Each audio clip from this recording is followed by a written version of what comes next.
The fall of the night, tragedy on the battlefield. In the midst of the darkness of war that rocked the archipelago, a brave knight named Ardian stood at the forefront of the battle.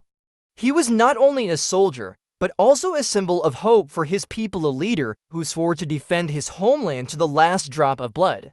A major battle erupted in the Barren Land, where Indonesian troops faced invaders who came with more sophisticated weapons and cruel war strategies. Ardian, with armor that was covered in wounds and a sword that had cut down many enemies, continued to advance with his soldiers.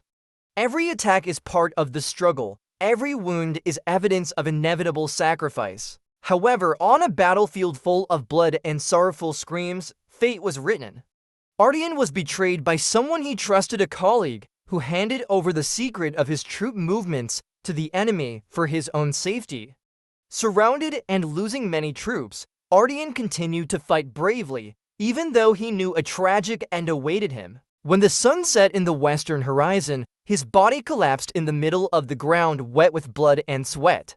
With his remaining breath, he whispered, "Don't let this struggle be in vain." His voice was weak, but its echo could be heard far into the future. Losing Ardian was a deep wound for the people, but also a fire that burned the spirit of struggle.